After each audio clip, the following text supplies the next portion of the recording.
watch Survivor, and when the show ends, you really want to talk about it with like-minded friends. It might be hard to find some, but don't you shed a tear. Check out the Purple Rock Podcast, and this is what you'll hear. John will make some dumb jokes, Andy likes to yell and curse, and if they're not available, the backup hosts are so much worse. Spend the whole time being jerks, telling you you're wrong, and so we got this other jerk to sing you our theme song. It's the Purple Rock Survivor Podcast.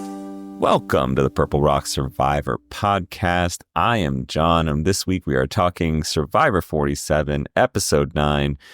If you've seen it, you know this was an episode filled with whispers, so I thought it only appropriate that I bring in the absolute best whisperer I know to co-host with me this week, the Yin Yang Twins. Alas, they were booked. It's unfortunate. They're still out there, hustling, making that money, doing the tours. So instead I only have Andy, but Andy, how you doing, little mama? Hey, do you think the Yin Yang Twins tour with Crisscross?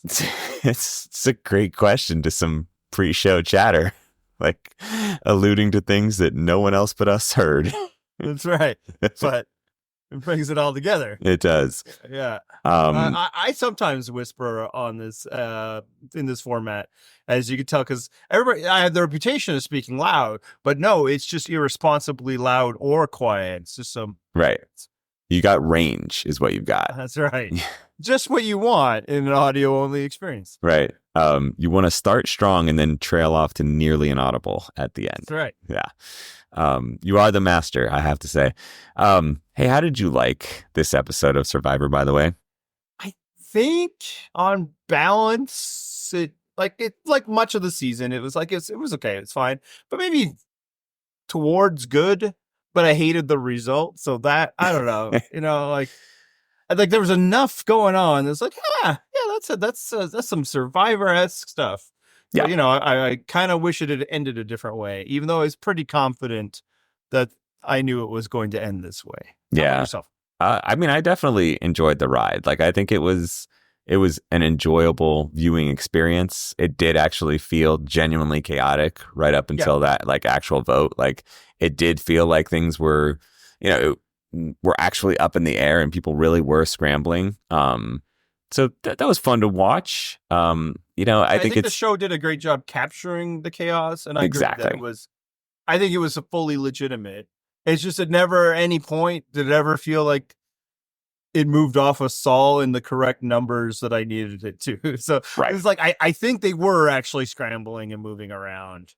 But I was like, but it's going to be Saul then. Yeah, they were clearly giving it their best shot. But yeah, if you were taking notes on the actual numbers, it just seemed like, oh yeah, there's really not another way this can go. So, I think I enjoyed overall the experience of the episode. I still don't feel super invested in anybody. I did enjoy Saul, as you did. But it was just when he left, I was like, oh, okay. I'm not devastated. He was fun. He was in the upper tier of players / characters on this season. But it's hard to get too attached to any of them. They're all good. I don't mind watching any of them play Survivor, but maybe one or two. But I'm also not going to be devastated when they leave. Yeah. And I think with Saul and Kyle similar is we like about them is how they are in comparison to the rest, right? Like Saul provides, a comfort. It never really felt but this is going to be the season of Saul. I never felt he was going to win. So yeah, when he left, it was darn, I would have wished it would. The counter plans they discussed would have been nice. But yeah, I'm not devastated or anything like that. And then, it was just well-made Survivor, but like a lot of things of late, some sound and fury signifying nothing. So I don't know. On balance, it's a solid episode. That's where I'm at. Yeah, and I think I'm with you in that Saul is interesting because he's just the vibe that he gives off is not the same as a lot of these people. You know, it's not apathy. It's just very go with the flow. And yeah, similarly, like Kyle, it just doesn't seem to fit. Kyle's like a weird version of like that Ken archetype, right? Obviously not like painfully handsome, but like the type of guy who's just, oh, he seems perfectly nice, and also like someone who just doesn't have the stuff that one would need to win Survivor. Yeah.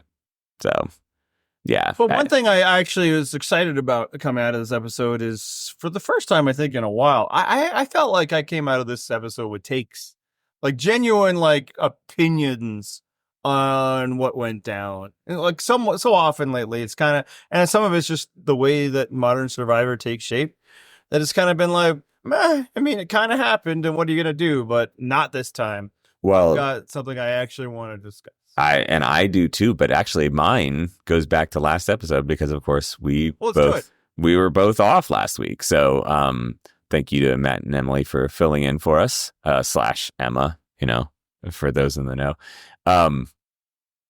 Anyway, the Rachel play for me last week was awesome. Like I know you and I have talked about that on this show before, and like how it would be best to pull that move off, and that exact scenario, right? Like you've got a shot in the dark and you play that first, you see how the crowd reacts, you'll know if it hit, and if it hits, you get to keep your idol. Like all those things fell perfectly in line, and they like explicitly showed her laying out that that's what she was doing last week, and I loved it. Like, bravo, beautiful strategy. We love to see it.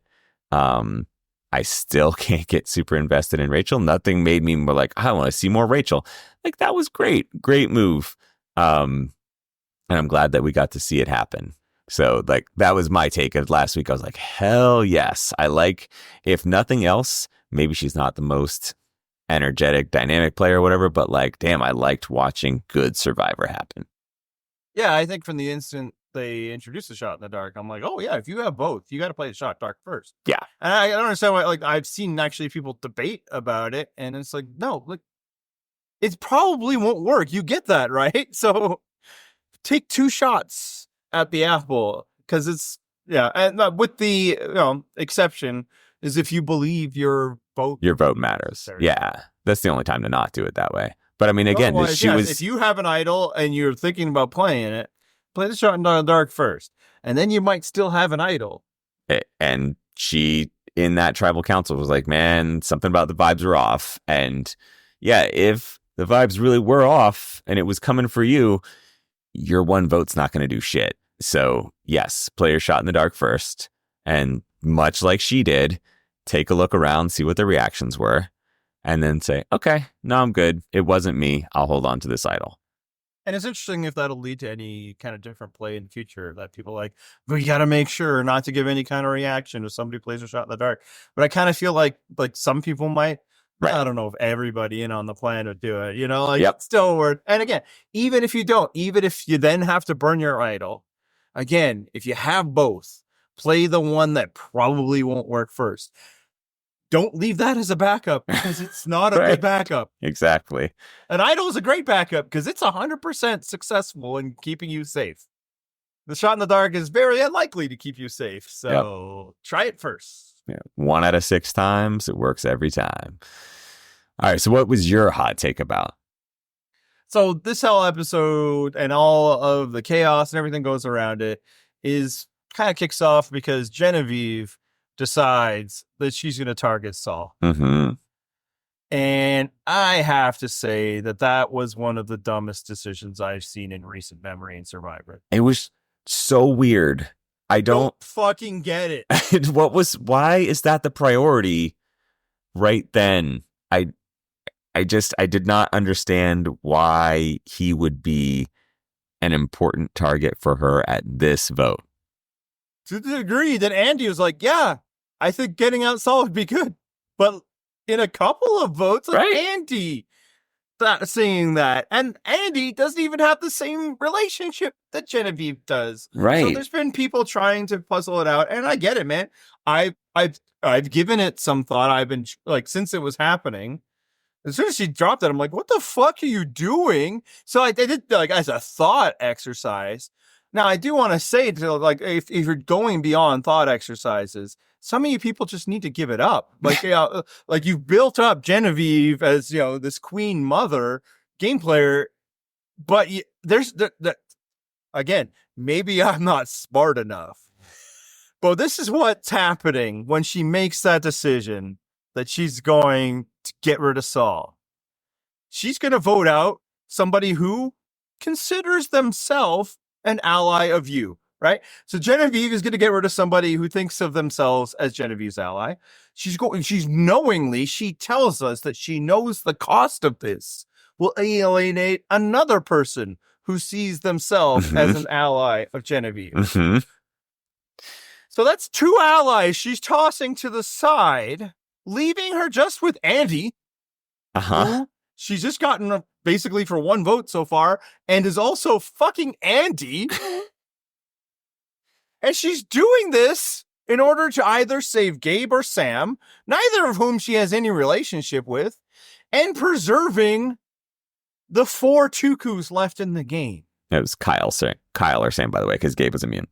Well, no, I mean, she starts, but what and at that point, you're right. Gabe is immune. But, if in my mind, she started thinking about this the moment that they started talking about Gabe as the target. I'm probably to that. But yes, Kyle or Sam. So it's like, okay, so what she's accomplishing here is tossing aside 2 allies to save non-allies. Mm-hmm. And her original plan, as she's coming up, like, let's put it at, it's after immunity. So yes, no Gabe. Is Carolyn's going to be one of the voters. So all she's doing is being the 5th vote in their group. Uh-huh. That's some Katura type shit. What the fuck? And now she gets to act like this is her master plan, and there's still people. And I feel like, again, this is more elsewhere. Sometimes I have to look at the trash other site, again, just to steal photos. But like convinced that like there's some kind of, higher level gameplay going on here. And I will say, even on our site, there's people that are rejecting her stated reason for doing this. That she's doing this to be petty and to avenge Rome. And to that I say, why? Why aren't you taking her word for it? Because I can't think, honestly, it's the best explanation that I can think of. Because, like, strategically, it's insane. Well, not only that, but, like, the only possible number 1 ally that we're aware of for her at this moment is Andy, right? Like, if she cuts off Saul and Teeny, which has now happened. One is obviously going to have to successfully vote him out. Right. But I'm just saying, like, so if this is her plan, she's obviously going to make at least one of those 2 things happen. So then you're now locking yourself in with Andy as your number 1 ally. And what's the plan after that? It's you and Andy against the world? Like, you got this? I don't get... like, what was the 3 moves ahead of this move, right? Like, do we know what her plan was down the road? It's like, oh, no, we need to get Saul now because XYZ is what's coming after this. Yeah. No. She starts like, well, I got to get Saul now. But why? Like, right. I don't actually feel like there will ever be a time when Saul is so insulated that you couldn't vote him out later. Why does it have to be now? Also, well, because she says she's like, well, he feels so comfortable right now. Do you know why he probably felt very comfortable? Because he fucking should. Because there was not a reason to target him here. Because he's a fool enough to trust you. Right. But yeah, I clearly, I'm guessing she's thinking this. She wants to work with Sue and Caroline, and we saw that last week. Sure. So, she's probably putting that. But it's like, okay, that just shows that she, unlike Sam, is unable to recognize that Sue and Caroline are connected to Gabe. Which, if she was unable when she started, the way that Sue reacts upon hearing that Gabe is a target should probably set off a bit of an alarm bell for you.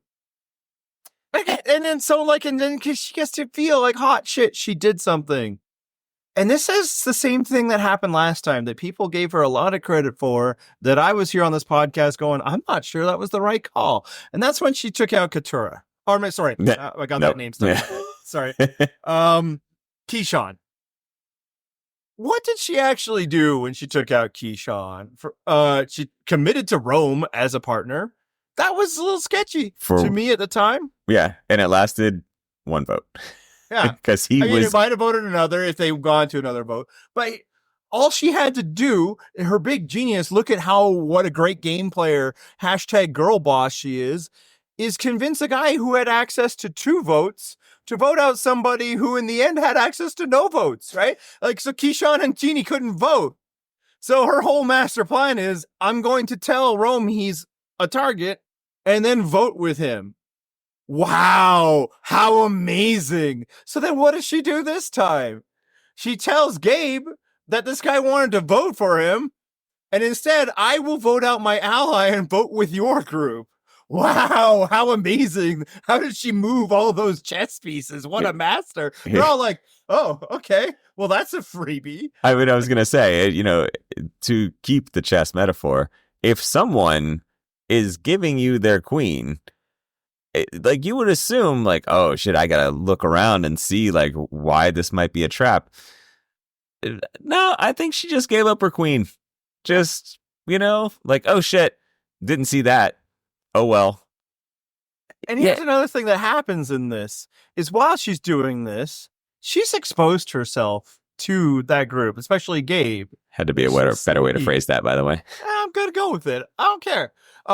Because, like, he even says it. Oh, no, this was you. Like, I feel like if she was thinking that she was, this sly working behind the scenes, I don't know that that's going to work going forward. And once, it comes back that Carolyn doesn't have her vote, now she has to open up her plan to Rachel. Rachel becomes actually not essential because she had already talked to Andy, but she decides she also needs to get Rachel. Right. Who, I must emphasize, one day previous to this was the most dangerous player in the game to Genevieve. Yeah. So she can remove somebody from the game who trusts her so thoroughly that he can't conceive of that Genevieve is the reason he's in trouble in the first place. Right. Like, to the point that when they were trying to counter... Like, stop, the math isn't mathing. Yeah. Like, not even for a second is like, hey, Genevieve was here talking to those folks. Well, and that's the thing, is that I kept expecting there to be a light bulb moment, because, like, when you start counting up the votes that would be required, right? Like, they've got to come from somewhere. And, like, okay, Sam told you about this plan. Rachel was the one who told Sam. And so then you're like, okay, hang on a second. Let me count backwards here. Hold on a minute. There's got to be one person who what I would have counted as on my side that's clearly not. Yeah, and it's like, oh, well, they got Rachel. When she was playing, part stacking? Who was with you in that group, Saul? But he trusts her so thoroughly, and that's what, some people could be like, hey, see what shows what #girlboss she is. She's got him completely fooled.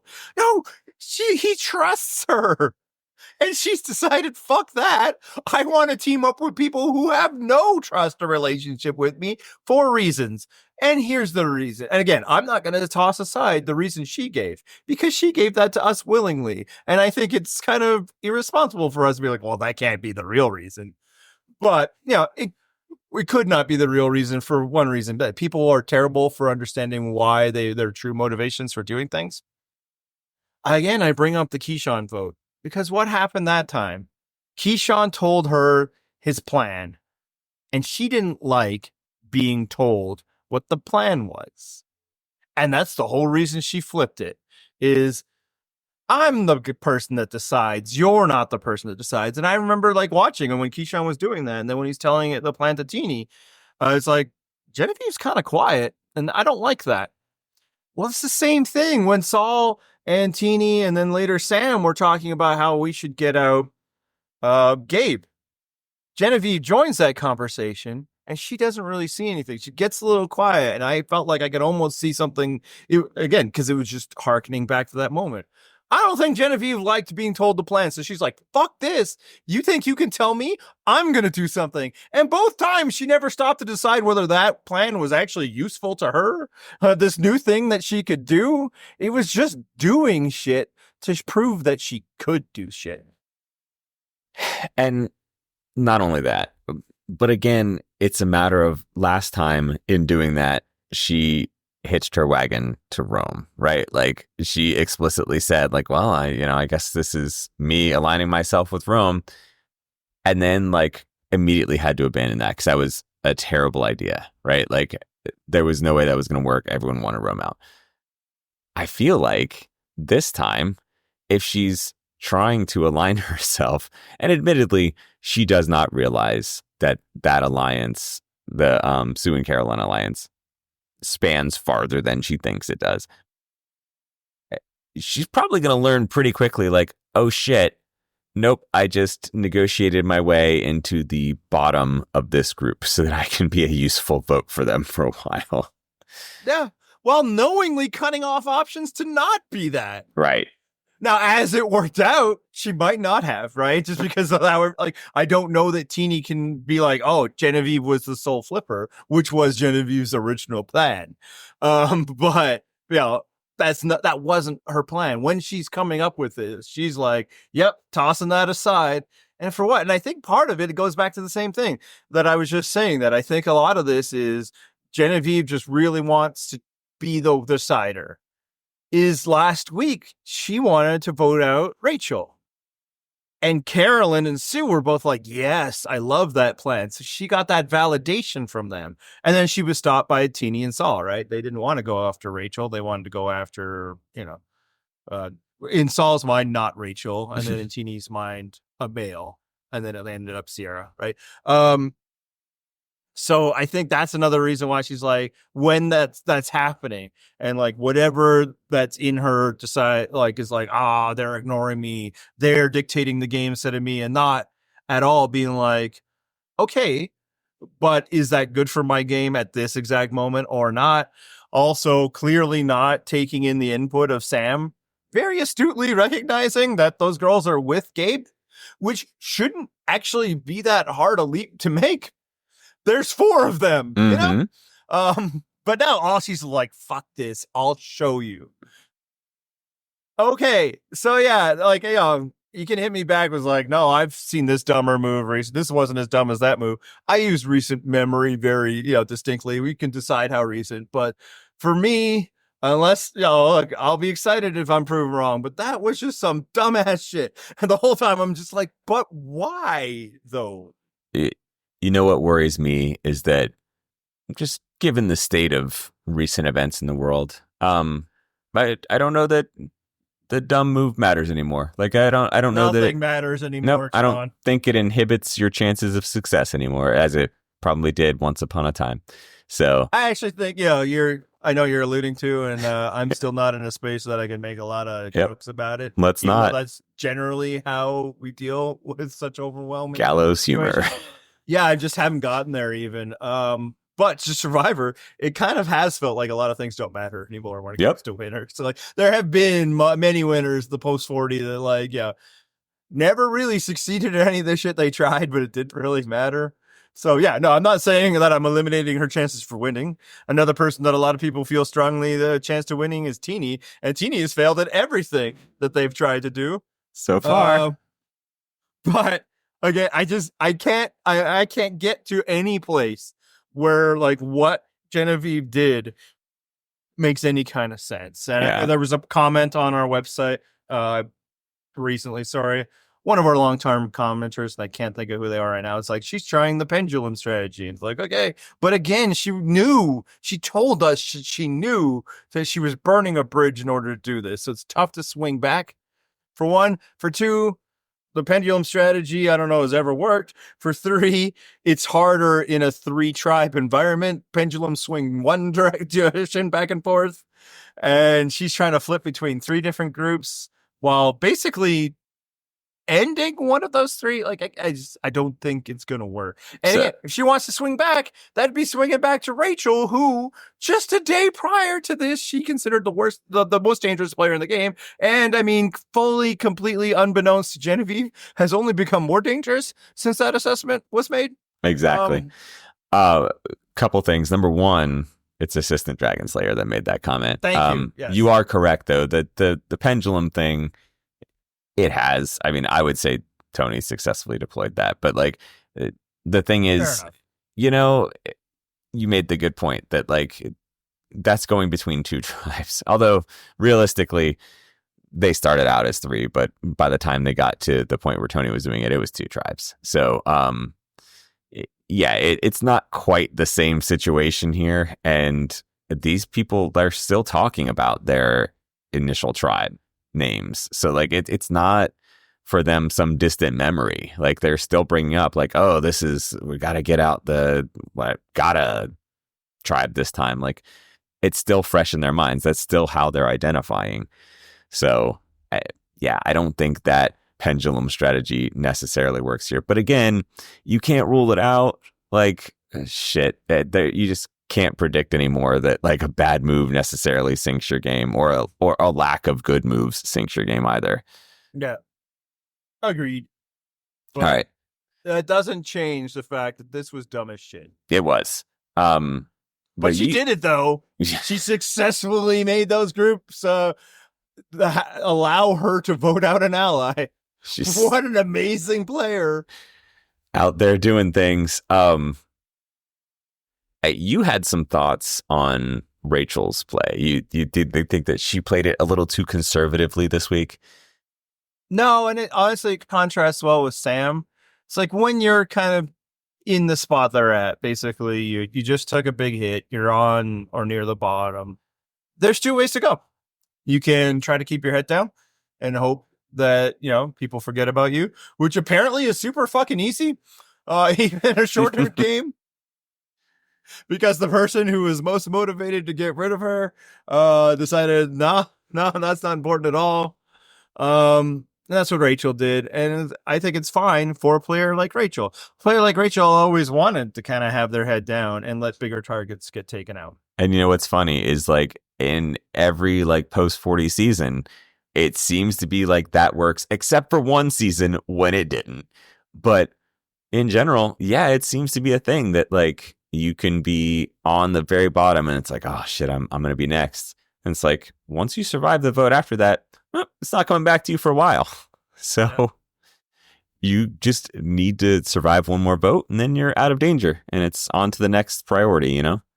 Yeah. And then it's for Rachel. Like, I mean, it was nice that Saul gave her that thing when he was forced to give something to somebody. Right. Well, he's not worth trying to save. So if somebody comes to you and is like, we got 5 votes and, you know, you can join in, you just do that. It's fine. But the other thing you can do if you find yourself on the bottom is try to cause chaos and just flip the game upside down. And that's what Sam does. I don't know if that's been as successful, but it's also a player like Sam probably can't just hide in the background and hope people forget about him. Or at least that's not the way he conceives of himself as a player. Again, this is the second vote in a row when people are like, how about Sam? I'm like, how about somebody else? So it could work.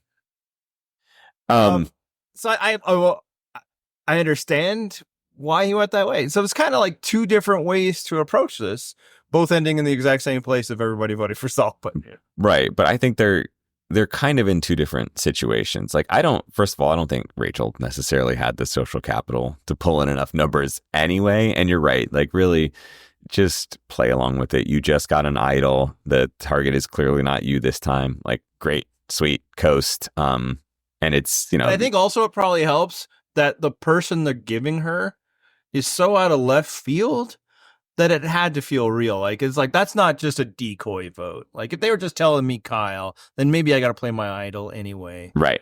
But it's like, oh, Genevieve is saying Saul.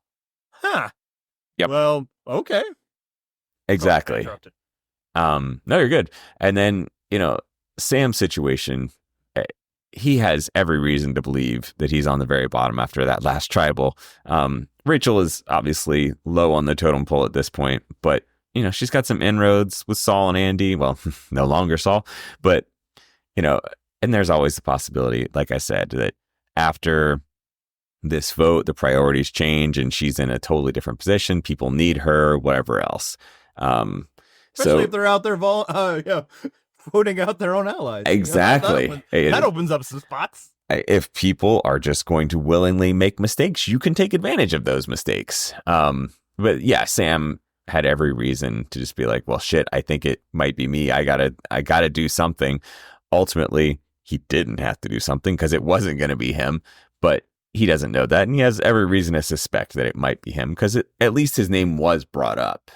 Yeah, by the person he was trying to say it, but yeah. Right. Or if you're Sam, it's like, okay, yeah, sure. If I believe it's Saul this time, it's just going to be me next time. Like if I allow status quo to continue, that's not good for me. I need to change the status quo. Right. I need to become valuable and important to somebody. Yeah. So, and when you're sitting on the bottom, you're not necessarily, I was going to say, if you're on the bottom, you're not necessarily important to somebody, but that's not true. True. There's a lot of important bottoms. There are so many. Anyway, yeah. So if he can then make himself valuable and prove himself to be someone who can bring you information if you're in danger. Yeah, that's a worthwhile place to put himself, like to prove that he can be useful to somebody. Yeah, and again, if you contrast it, if you're Rachel, you don't want to rock the boat because that could put you in danger. Yes. Short term. If you're Sam, go ahead and rock the boat. You're already in danger, girl. So that was a Ghost reference there. Sure. Not enough people in the year 2024 are quoting Whoopi Goldberg from the movie Ghost. No. I'm bringing it back. Okay, thanks. Ultimately though. Whoa. That was a cat, I imagine, right? It was. Yeah. I'm going to leave that in the podcast. Yeah, now. Yep. Well, also because we're too lazy to edit. Yep, that too. So ultimately we get to tribal council and yeah, none of it mattered, right? Like there was all the whispering that I mentioned at the top of the show. And, it ends up being a unanimous vote to get Saul out. So what was the point of all this, Andy? I think it was all real. I do think that I think they went to tribal council not knowing what the final plan was. I mean, I think, 5 of them knew what the final plan was. But I think the other group, that's because, like, even there, they're like, yeah, it should be Sue. Why not Kyle? Which, from Genevieve, who isn't planning on voting either of those, right? So I think it was all legitimate. It's just as the conversations kept going, I think people started cluing in that this plan to take it off Saul is not working. And they might not have known where all the votes were, but maybe just enough, maybe just knowing that Rachel was going to vote Saul, and maybe that happened. So, like, I don't think it was just noise and signal. I do believe that live tribal, because, we've had in the past that live tribals were just bullshit, just fucking bucket list TM Survivor stuff that everybody talks about. I think people legitimately didn't know which way the vote was going to go until those conversations kind of made it clear that it's like, Saul is a goner. It's not worth sticking our neck out for. Yeah, I joked, but realistically, like looking at Teeny's face, I think she was genuinely confused about how that vote was going and really did need some reassurance. Like, okay, but who are we voting for? Just like, I want to make sure we're all on the same page here. I do like the way that Teeny played it with Gabe. Is like, well, I'm hearing it's Saul, and then like seeing that reaction. No, good on Gabe. He never was like, oh, really? Like, oh yeah, no, you knew that about that. I don't know that he gave it away, but maybe he gave away enough that Teeny was able to be like, okay. Mm-hmm. Or at least it came to her from someone else. Somebody, yeah. Yeah. Hey, do you think Sue's going to freak out next week that her name was written down? Like, obviously it was only one vote and that person is gone, but she didn't seem remotely stressed. And we know from her like weird hatred of Kyle that Sue does not respond well to her name being dropped. Yeah, 100%. I mean, we get at some of that in the preview next time on Survivor, and just a fantastic reminder of like, I really don't like her. She's just unpleasant. I really don't understand how you can muster hatred for Kyle. It's so funny. It's just He's really the weird. gentlest, sweetest person in the history of the show. Right. Or at least, on the list. No, we're not going to do that top 3. If you haven't figured it out, people, we're not doing top 3s related to Survivor or Survivor. What? Fuck that noise. Yeah, he's an absolute golden retriever of a human. And like, whether he is that way in real life or not, on the show, he is very much presented that way. And it just seems really disproportionate to constantly talk about like hating that man and wanting to kill him. Like, that guy? Him? All right. Because he voted with an ally? One on the very time. First vote? Yeah. One time. For the most obvious standard-ass Survivor play of let's vote out the old lady? You're not even that old, Sue. That's right. She's only 45.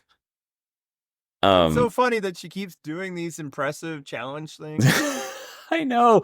How great would it be to like claim like, oh my God, I'm a 58-year-old woman. I just killed this challenge. Like, no, you can't do that now because just did this amazing jump roll off of a balance beam. Yep. It's like, whatever, 45. Yeah, you can do that shit. You're still in the prime of your life, Sue. Of course you can do that. Yeah, and maybe you know what? I knocked on Genevieve for not taking in the information within that conversation that, like, I think Sue and Carolyn are with Gabe. But I think maybe she did take in that Sue hates Kyle. And maybe that's it. It's like, I can get Sue to flip on Kyle later. So this new alliance that I'm forming of Andy, Sue, and Carol, like maybe she's forming her own wounded bird alliance. Oh, boy. That's what's happening. Or in her mind, sad not knowing that Gabe already has that. It's possible. I mean, but ultimately, though, should they have just taken out Kyle in this vote? Yeah. Just take it out, Kyle. I mean, I don't know that you necessarily have to worry about someone winning every challenge. And like, if someone does, good on them. Just drag them at Final Tribal Council for never really needing to play because they sit immune the whole time. Like, it's... I mean, you could try that. The thing who he also must acknowledge is like he's also a really likable person. Right. Not just like a lot of these people, like like Jonathan, just beasting, but people didn't like him. But I'm saying, ultimately, if someone won out that many times, you can be like, oh man, we all wanted to get rid of him, right? Like, you didn't reward someone just because they're good at fucking carnival games. Like, come on, no, they didn't have to play. Like, you could at least make an argument against them, right? Yeah, you can't do that now though. Nope, he survived one without. You can't. And I gotta say, like, he's not invincible. He came in fucking second. What are we doing here? He was very close to just winning this one. So, yes. Will he win out? I mean, probably not, right? No. Eventually, like, even Terry lost and had to use his idol one time. But, like, he might. Like, he definitely feels like the kind of competitor who might. Keeping in mind that in Final Four, he just has to be able to make fire, too. Like, the game has also changed in that way. So, and, of course, getting back to, like, it was stupid to target Saul. Like, they probably just got rid of Kyle. So, sometimes take the easy one. The thing is, I can see an argument for keeping Kyle if what you need to do is have him win immunity to keep other players that you want out from being immune. That I can understand. If you're like, well, I need Kyle to win immunity next time because we got to take Gabe out or whatever it might be. Fine. But, also just take the shot now. Like, if nothing else, like, prove that 4 is not like locked in and a solid voting block. Like, make them take out one of their own.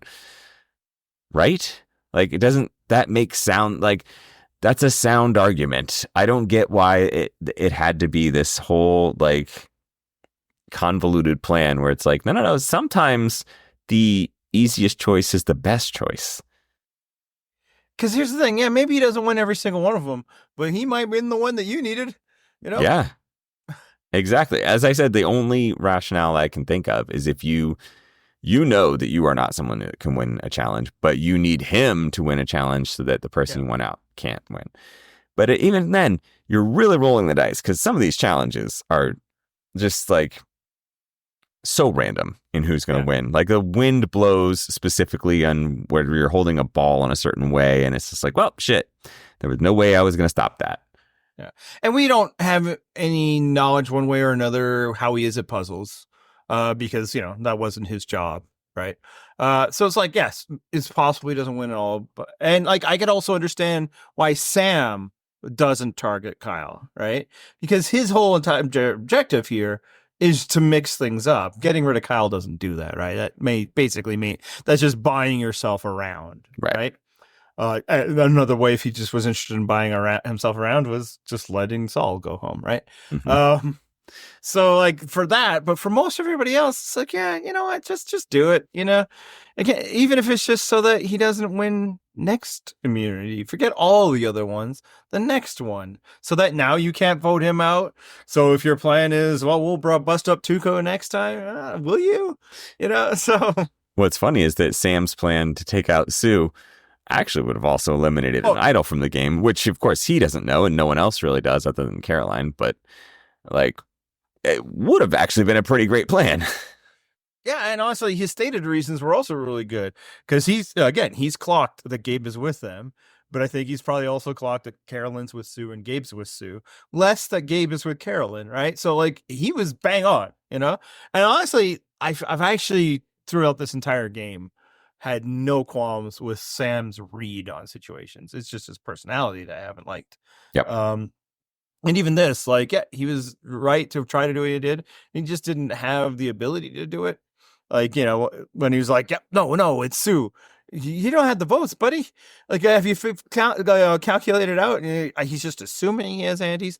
But at the same time, it was like a late in the day, counter move. And again, like his main objective is to just cause chaos and see if something happens. So if he doesn't actually successfully save Saul, it's not that important to him. Right. Exactly. He should shake things up as much as he can, but not to a point where people get annoyed by how much he's shaking and then turn the target to him, which I think he navigated that very well, right? Like he didn't push too hard. Well, yeah. No, and here's another thing related to Sue. Do you think she's ever going to play that idol, though? I feel like she is the type that would be way too conservative with it. So forget even conservative. If you're a Sue, your type that you're railing against and have an enemy for life in Kyle for buying into it the first vote. When are they targeting you? Like, I mean, later. Like, if it's getting close to like never get play it now or lose it, maybe then. But like, if you're Sue, I would understand if this vote, next vote, the next vote, she never like they're not coming for me though. Like while Kyle is still in the game, while Gabe is obviously not this time for Gabe, but like he's still there, and like Sam is still there. Like I feel like she's really like she's set up now. Maybe because she got one vault for Saul, she'll have her antenna up. Although I feel like it'll just be to send the message to drop a bomb on Kyle. But like maybe she'd be like, oh, now I'm in danger. But like I could totally feel like I could totally understand, even if she went home with that idol, it'd be like, I understand Sue not thinking that she was a target. Yep. Because her type rarely is at this phase of the game. Right. So you mentioned, which isn't what happened last season. It was a bunch of people who damn well should have known better and just was like, nah. Hilarious. So you mentioned, by the way, Andy as a potential target, or not target, ally for Sam. I feel like there's been a whole lot of Andy, and is it concerning at all to you that we're seeing so much Andy in this season? I mean, first off, it's never really that concerning that we get a lot of Andy in edit. Sure, it's kind of status quo. He's kind of been a main character, hasn't he? Concerningly so, yes. Yeah. Now, and there's a lot of alarm about this, and I get it in our comment boards. I still think that I'm not ready to change the terror threat level to yellow, if you know what I mean. I don't think he's winning. I'm not going to rule it out because Mike fucking Gabler won this show, right? but I could totally see why the show is using him as a point of view character. It's a such a easy hook, especially for like what the show is now, for somebody to start that low and then have this redemption. Eat that shit up, right? The other reason is like he is somebody who at this moment has like agency to move around.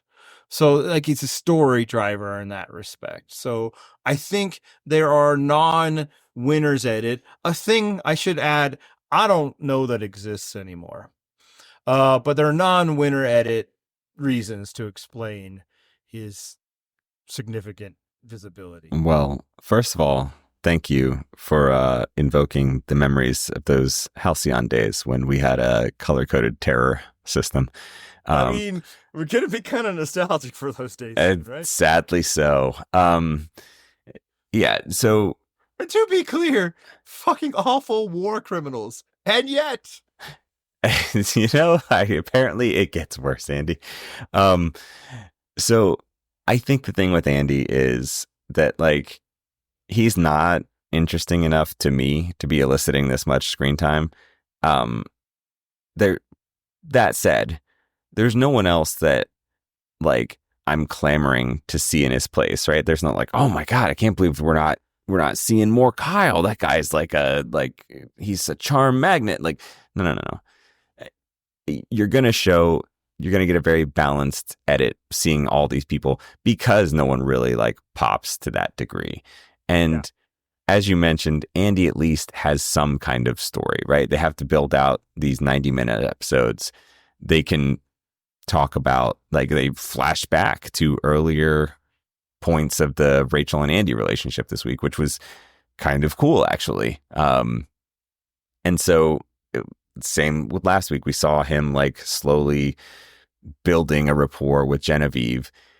And, could that mean that like Andy is like turning his game around and he's going to be this master player by the end of the game? Sure, I guess it could. But the reality is probably just like, oh no, he started off at the bottom and then he like, there's going to be some growth arc. And at the end, he's going to be like, Jeff, I've changed so much from playing this game, which Probst fucking eats up. So that could be all it is. Yeah. And then 0 votes. Right. Yeah.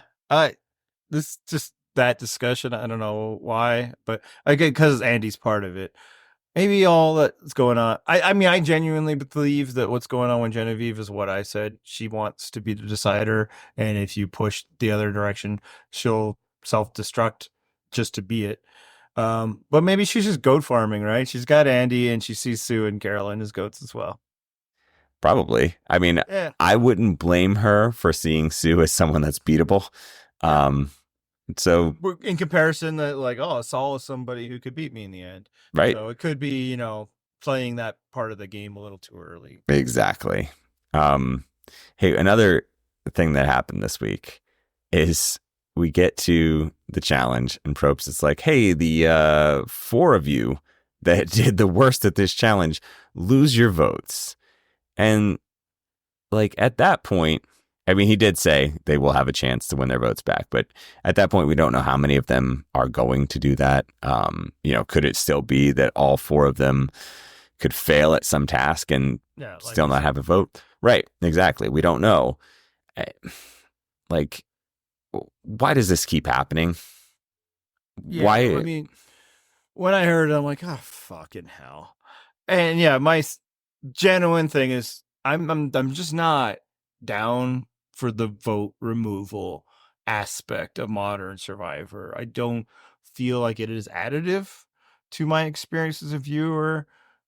Quite the opposite. Although, on this specific one, it truly did not matter. Often it doesn't matter because people like to vote in large clumps now. Well, I think that might also be a symptom of this, like once people are risking losing votes, we've talked about how that can force you into more conservative play. And it's like, oh yeah, well, I think we're just going to go ahead and go where everybody else is going because I can't fucking risk it. I mean, when Rachel's like putting that really hard piece down, I'm like, is Rachel about to not have a vote for her 3rd consecutive council? fucking A. Like, what a great show. Right. You know, and I should note, I am fully in favor of sacrificing votes, just not removing votes. However, in the day since I've watched this, I've actually turned around on this specific situation only in the way that it worked out. So process wise, still just fucking stop. Just stop. Stop taking it away. But this episode, if they had not taken away Carolyn's vote, would have been so much less interesting than how it worked out. Right? Like, I don't know how they would have filled the time. Because what would have happened is Carolyn would have come back from that challenge and it would have been like, all right, cool. And then it just would have been 5 people voting for Saul, and there would have been nothing they could do about it. So, like, Carolyn being the specific person that lost their vote actually added a lot of intrigue to the episode that wouldn't have otherwise existed. Right. All right, so there's that. The other thing is, I actually can understand why they set up a punishment for the first losers of this challenge. And the only punishment they seem to know is removal of votes. Mm-hmm.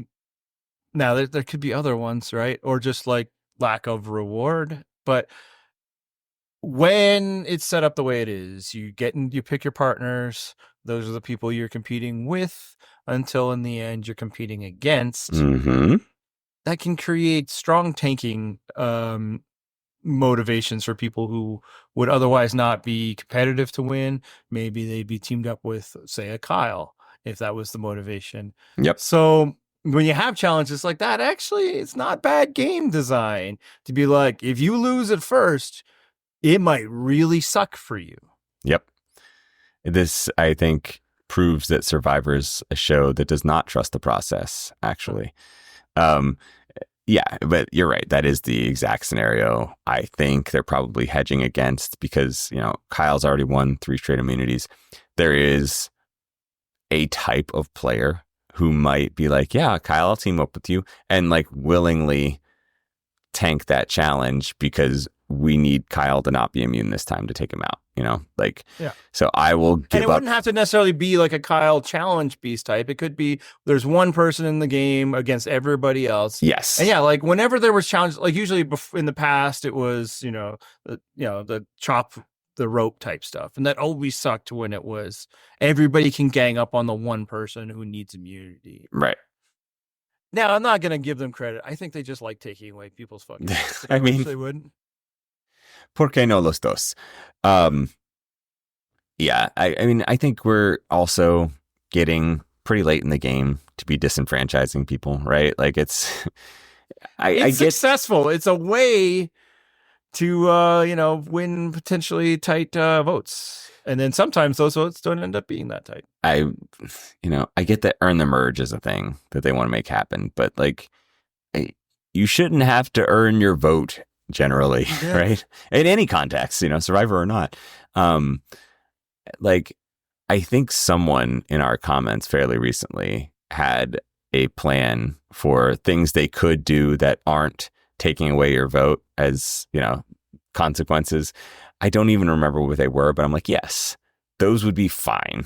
It doesn't have to be we're taking away your vote every time.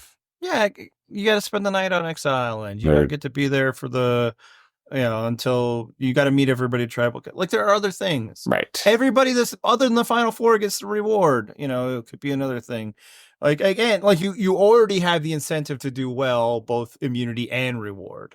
Now, some people will be like, no, I'll give it up because it's so important that this person loses. But yeah, there are other potential, negative things you can do to people that aren't that.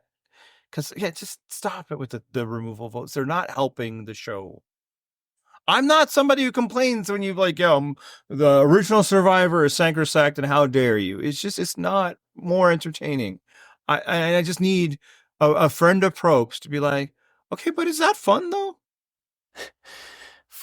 Never mind. I was going to make a contrived friend of Probst joke. I won't do it. So the one nice, quote unquote, thing about this is that they did, 3 of them at least, get to win their vote back by playing a like weird anti-Jenga game, I guess. Yeah. So that, of course, got us thinking, what are the top 3 board games for us. And, you don't know this about me, Andy, but I have a whole freaking closet full of board games because I have kids. So we play that shit. So I'm locked and loaded on this. And I'm probably going to have like fairly deep pulls. I don't know how popular some of these games are, but I'm going to let you go first. I feel like you are going to speak for the people. You're going to have more basic tastes, as it were. Look, if you're trying to insult me with that, you're not. Yeah. No, I'm not, actually. There's going to be some deep, I'm confident, just crossover people who deeply care about a game show type or contest type thing and talk about it on the internet. I know, and do not disappoint me, that there's going to be some just hardcore board game nerds and like let your freak fly. I actually know one who listens to this podcast. So yes, it's true. Yeah. Yeah, that's not me. I'm not hardcore on that. But yeah, I also have kids. We have a lot of board games. We've thinned them out over the years. Like just recently, I pulled Candyland off the shelf. I'm like, fuck yes. I no longer live in a life where I have to play that game. Yeah. But yeah, I mean, I kind of like a lot of the standards. So I'm just going to start off with an honorable mention. Actually, since you that opening, I'm going to guess that like Jenga's not on your list, right? You're correct. Yeah, not on mine either, but like, what do you think? I enjoyed Jenga. That's a good game. It is a fun game, and like it's fun in party scenarios. So I was gonna say, like, it's become a thing now, and I mean, I don't know that it has crossed north of the border, but like at several different places that I've gone to, like big like public entertainment spaces, like food halls or like general downtowny atmospheres, there will just be giant Jenga blocks set up for people. I'm not as big a fan of those, but yeah. But I'm just saying, like, it's become a thing that I feel like it wasn't until several years ago, and now it's like it's having this Jenga renaissance, which is very weird. And there's all like the variants, but like classic Jenga, I'm a fan because I like the hand dexterity. I like to take risks when I play that. That's the move. And like I generally would do well. Because, if we're at parties and, like, the Jenga breaks out, like, I'm playing against impaired people when I'm not. So it's always very helpful as well. So my honorable mention is I want to mention Risk, which is a game that I've really enjoyed that I have no time or patience for any time in my life now. Right. But, like, when I was younger and, like, hanging out with friends till, like, 3 a.m. was apparently an appealing thing, after a work shift. That was some good shit, that modern Risk does have. I have a copy of it where like you can do missions that keeps the game short. Those kind of fucking suck. It's basically just luck of the draw, right? Look at that. I threw 3 cards that basically I've already accomplished. Woo. But yeah, there was a time in my life that like long play games such as that had an appeal, and I've thought about it recently. One that hasn't. Monopoly can fucking suck ass all the time. Agreed. Monopoly will not be on my list. I don't care how you've decorated it, with what property that you've swapped. Ooh, it's Star Wars. Fuck it's that. It's Disney Monopoly. Yeah. But it's because all you're really looking to do is hang with friends. So like the forever time that Risk involves, like that's a feature. At that time, there's no longer a feature of my life at all now. Like, I'm having people over to play games. It's like, shit, man, it's 10 o'clock and you're still here. Nah. So anyway, honorable mention. I've enjoyed Risk in my life, and who knows, maybe one day I'll get to that place again, but I can't imagine it. So you are going to very much enjoy all of mine then, because all of mine are very much like get in, get out, get the fuck out of my house type games. And so my honorable mention is one that I don't know that you will have heard of, but it is the quickest game to learn. It takes place in 5 minutes or less. There. Whenever somebody like really starts talking again about like the next set of rules, I'm like, I'm already out. No, I mean, we happen to love games that you can explain within, say, a minute and a half, 2 minutes. And it's like, oh, okay, great. Let's play. Like when my brother-in-law first was introducing his Settlers of Catan, and he went on a little bit longer, like, oh, I'm out. And he's just like, let us play. We do play that a lot now. So anyway, continue with your. All right, so my game is called Rat-a-Tat-Cat, and the whole concept of the game, you get 4 cards. You only get to know what 2 of them are. You have to get the lowest possible score. Like, you have to have the lowest numbers on the cards. and you go around and you can draw and you can replace your cards, but you don't get to know what two of them are unless you replace them. And like when you go to replace them, like maybe it was a 0. And then the next person in line's like, yoink, I'll take that fucking 0 from you.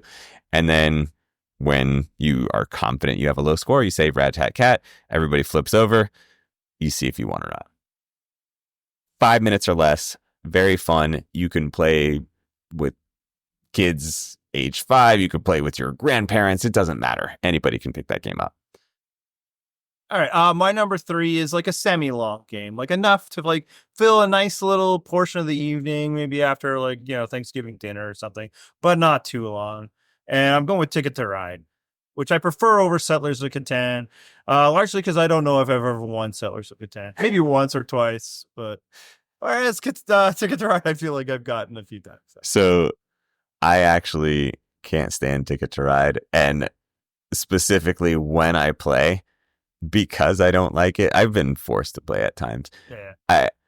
I will, rather than trying to win, You just sabotage. I do. All I do is try You're out somebody's trying to buy. Yes. All I do is try to block other people's paths. I don't give a shit about getting the most points. I think other people hate the game so that we don't have to play it again. It's my whole strategy. And it's worked pretty well, honestly, because I don't play it very often. Yeah, I think I also chose it over Catan because it doesn't take quite as long. Right. It isn't that I always feel like complicated. Catan is like, it's like you're almost, like everybody's like almost about to win and then one person just fucking wins. It's like, I was right there. So my number 3 is a game called Carcassonne. You build like cities and towns and castles and all this stuff, and you get points based on what you can build, and then people can attack and try to like take your castles and things like that. But it's so basic that again you can play with kids, but there is strategy involved. And I mean it's not the shortest game. You're probably playing for a good 20 to maybe 30 minutes, but it's not that bad. And again, very easy to understand. Yeah, I've seen it a lot. It's in the same stars as this other stuff. Yep. I've never played it though. And I'm like, do I own a copy of it? Because that's the other thing. Like, people sometimes give you games. Like, oh yeah, the family that plays games, and there's some I've never opened. I don't think so though. I want to be clear. I'm okay if a game's like an hour and a half, even. It's like that's the one. It's just I can't. That's not Risk. Risk is much longer than that. Yes. Or stuff like that. I don't have that in my life. Number 2, quick game, word games. I went with Boggle. Okay. I think I like Boggle better than Scrabble now. See, I will spoil Because something. it's so much shorter, right? It's just like bam, bam, bam, bam. Right. You can like play it for as long as you want or not. I will spoil that Scrabble is actually not on my list. And the reason it's not on my list is because there's no one that will play against me. Yeah. So I've gotten to that point in my kind of Scrabble journey that it's like either nobody would, or just like my sister and I. And then like she was even worse with like knowing like all the like the 2-letter words. Yeah. And then I like the kids came along and I stopped, and now I can't get back to that place. Right. And then also it's like it's tough to play Scrabble with either somebody. So yeah, like when we play, nobody wants to give an inch, and all of a sudden the board is just so fucking like tight. Yes. It's like, yeah. The defensive game. Yeah, like nobody like wants to like sacrifice for the good of the game when you're like play, and it's just like, whereas Boggle, like the board is the board. The letters are where they are, and it's just up to how like fast your mind works and what you can. Fair enough. So, like, no, there was definitely a time in my life when Scrabble would easily been number 1, but I'm like a retired Scrabble player. I still have like a couple games going on the app. The Words with Fred. Yeah, sure. But I had to quit that shit. I like cold turkey, and to the point where I think as I got to the levels where like basics would play with me, but I couldn't quite hang with the higher level ones. I was like in that, and then I'm like, I'm done. Yeah, it's funny because like the people that I still play with, it's still like a 50-50 split of who's going to win. I think that's why I still play with them, because it's like it's evenly matched enough that it's like, someone might go on a winning streak for a couple games, but overall it's evened out. So my number 2 is a game called Labyrinth, where you just push a piece, it shifts around the different hallways you can move in. You have to go collect treasures. Again, it takes very minimal time to explain, but there is strategy involved. You have to like, it's also very funny to see like if the people that you're playing with are like visual, like can they like detect what will happen if they move certain things? Because there are people who will sit there and be like, wait a minute, and they're like not quite pushing the piece because they're trying to figure out like, when I push this piece, what's going to happen? So Labyrinth, a very fun game, and again, probably not taking you that long. You're definitely done under half an hour. Yeah. Are all yours games to play with children? The last one, which is different than like can be played with children, right? Versus Labyrinth is a child's game. I have played all of these games on my list with children. Yes. Yeah. I mean, same. I should say, but my kids are getting older now. Right. I mean, but yeah, like I'll just say that tells me like you don't have any like the new like adult games. Well, not even new now, but like none of those are on my list. They're like the exploding kittens type games. Oh, I feel like those kind of hit right when I had my first kid. So it's like we just missed out on like those parties, and then just I never got into like that one. So Cards Against Humanity or anything. Right. It's more of a card game, and I did nix, but when I was really nixing card games, I was nixing like poker and that sort of right. So funny you should mention that though. So I'll just go ahead and give you my number one because my number one is Exploding Kittens. Okay. Which is a card game, but it's a board game card game. It's all cards, but like it is very fun. And again, it's basically the instructions are on the cards. Like you can't not understand it. Like there's very minimal nuance to it, but there is like strategy and shit talking. And it's fun too, because, with my kids, they get to like learn how to like talk some shit at an early age, which is an important life skill. You're going to use that throughout your life. So yeah, Exploding Kittens has been a hit. Yeah, maybe we should get that one. It's fun, man. And you can get little expansion packs and stuff, but it's very entertaining. And like I said, it's cool when like you can have those moments where everybody piles on someone and it's just like, what the fuck? Why me? What did I do? And then, games are like that. And we're always piling up on my wife's brother. Yeah. Like he owns the games. He's usually better. And it's a great smoke screen for me. So everybody's worried about him. And then I just come in. Because my number one is categories. Oh. That's just a fun time. And like I'm a person with a way with words, and I tend to just slaughter at that game because I have an extensive vocabulary, but I don't go too hard. I think that's a mistake people make is like, I got to go get really creative here in order to score points, and they just leave the obvious ones. So yeah, see, also. And again, you can either play like one round of that and like, 5 minutes, or you can like, let's just keep it going and it can last a little bit longer. So it's like, helpful in that. And I love categories, but a similar situation where like, no one's going to play that with me. However, there is a game that I actually played tonight now that you mentioned it. And it's a categories card game, and you like flip over the category and then you flip over the letter, and like whoever gets it first gets to pick a card, and then you like flip over another letter or another category, and it's pretty fast paced and very entertaining. So there you go. There's a bonus one that I didn't even expect to include on this list. All right. So I'm expecting a lot of games for this. And honestly, you could how we usually do, just list it. But if there's some recommendations, like especially for like John and I, that you're hearing like what we're looking for, not a long commitment of time. We're not here to read a lot of rules.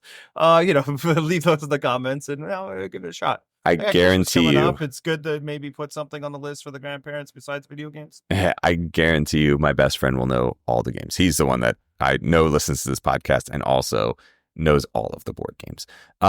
Hey, one thing before we move on and wrap this thing up, we do have the fan mail thing where you can text the podcast. And as a reminder, we can't respond.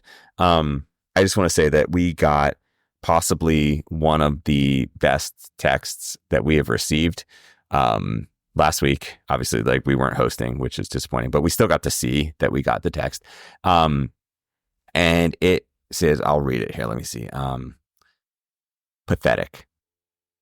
That's it. That's the whole thing. Yeah. Yeah. It was great.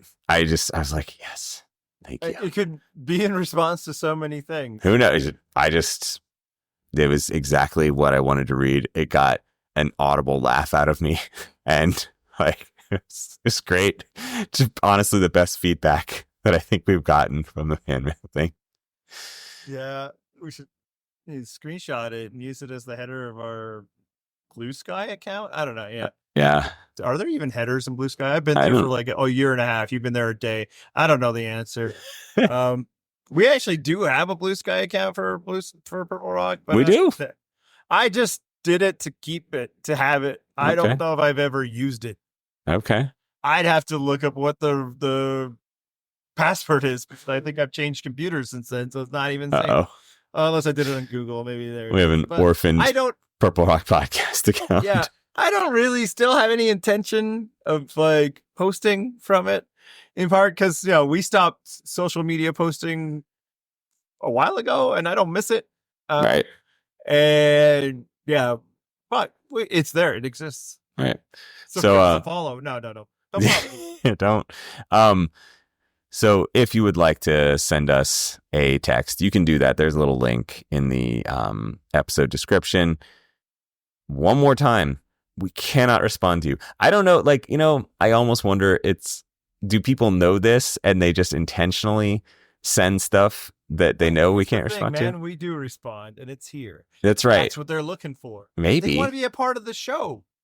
But look, that guy who sent that is like, fuck yeah, they got to read the pathetic. I own them. Well, if any of you think... I'm just assuming guy, and I'd feel comfortable with that assumption. It was so good, I like the time when I gendered the person who said that they're young and like Alanis Morissette songs. I actually assumed there, and I shouldn't have. Although I might have been right. But somebody who decides they're going to text into a show, just pathetic. I'm going to keep my assumptions going. The odds are good, right? Yeah. So yeah, if you think you can reach those heights, just feel free. Send us a text. If not, you can always come to our podcast or our website, which is purplerockpodcast.com. You can join the comment section there. It's a lovely, engaging community. And anything else, Andy?